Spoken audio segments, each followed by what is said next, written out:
If your fingers and arms are getting hard to bend and you can't touch your toes when you bend over, this can make your eyesight blurry or get even worse.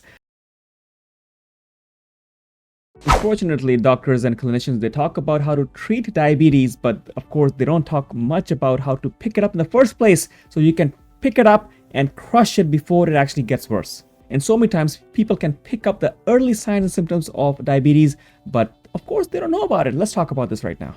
And one of the commonest things that people feel early on is feeling sluggish. They're feeling this unquenchable thirst that they can drink as much water as they can, but they can't quench their thirst. Or they may be noticing changes in their skin.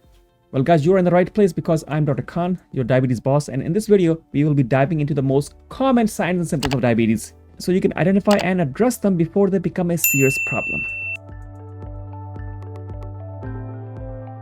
Now you probably didn't hear about this before. Are your toes of your feet stiff?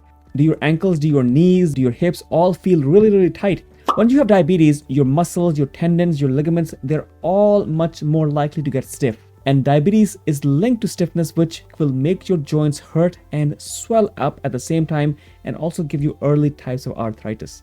And all of this tightness in your toes can get you hammer toes, bunions, knee pain. You can have tight Achilles tendons. That could also be a problem. If your skin is getting hard and thick, if your fingers and arms are getting hard to bend and you can't touch your toes when you bend over, you might have something called skin tightening or sclerosis. But the best way to, of course, treat this is to pick up diabetes early and bring your sugar levels under control. We also talk about supplements such as B vitamins, magnesium, vitamin D, alpha lipoic acid. All of these could be significantly helpful. The next thing to watch is your sense of sight. You see, diabetic retinopathy happens in a lot of people, and when your blood sugar level is too high, it can damage the blood vessels in your retina at the back of your eyes. This is the part of the cells at the back of your eye that can sense sight. And if you have diabetes, it is important to get a fully dilated eye exam. The difficult part is that by this time, if it has already affected you, diabetes kills the small blood vessels that bring blood to your nerves in your eyes. So this is something to watch out for.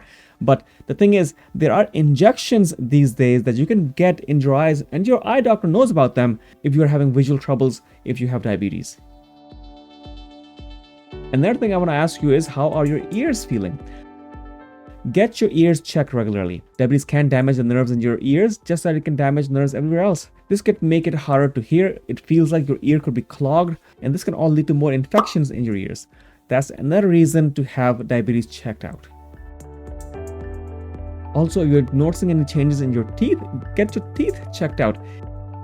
It may be a tricky thing because people with diabetes, they're more likely to have gum disease, tooth problems, cavities, and even dental infections that can be very serious, especially if you have diabetes. You know about dementia, right? Alzheimer's disease and other memory problems are also symptoms that we should look out for. If your brain doesn't get enough nutrients, it won't be able to grow and stay healthy as well. So Alzheimer's disease, more properly called type 3 diabetes. This happens because a lot of people have type 2 diabetes, which makes them much more likely to develop dementia down the line and early.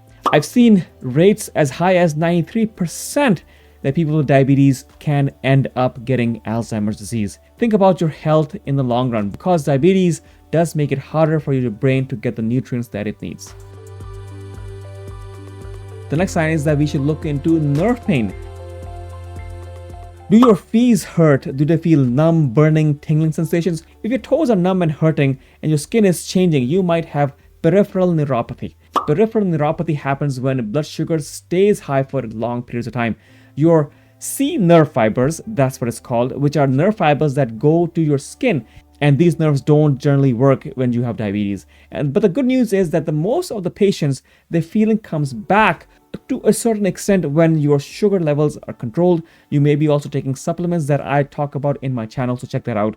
Everything starts with a better sugar control. And finally, let's talk about your feet itself. Have you noticed any skin infections or open wounds on your feet?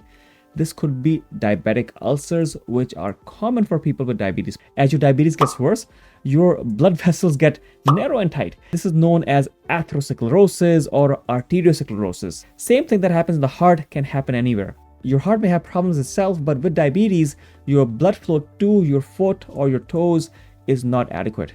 Now, something is called checking capillary refill. Now, same thing with your fingers. If you press your fingernail, you see it becomes white and then it comes back to be red again, right? Same thing you can check in your toes, and you can check if it comes back within 1 second, then it's pretty good. Your blood flow is good. But people with diabetes, you press it, it becomes white and stays white and does not become pink and red like you're seeing right over here. So this is an early sign of poor circulation or blood flow going into your toes. So if you get cuts and bruises that don't heal, it's likely because you have diabetes, you have poor blood flow. And in the end, I'll give you some tips because, as you know, this is a huge problem. Another sign that you can look for is lack of hair growth. You probably have hair growth on your feet, on your toes, on your legs. But as you grow older, when you're into your 60s or 70s, or even younger in your 40s and your 50s, if you have bad diabetes, your hair won't be growing as fast and you may have clear shiny skin in your legs, which means that there's less blood and nutrients that are going to your legs and your feet. So these are some of the signs and symptoms that you might experience with diabetes. People who have a lot of glucose in their blood also tend to have dry skin, as I talked about.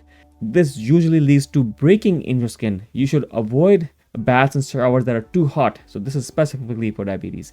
Just use lukewarm water, and I do recommend Epsom salt baths. You can also put lotions on your skin if it needs to be moisturized, and winter weather can be harsh on your skin, especially for those with diabetes. If any skin issues do arise, it is best to seek the advice of your doctor and get your wounds treated as soon as possible.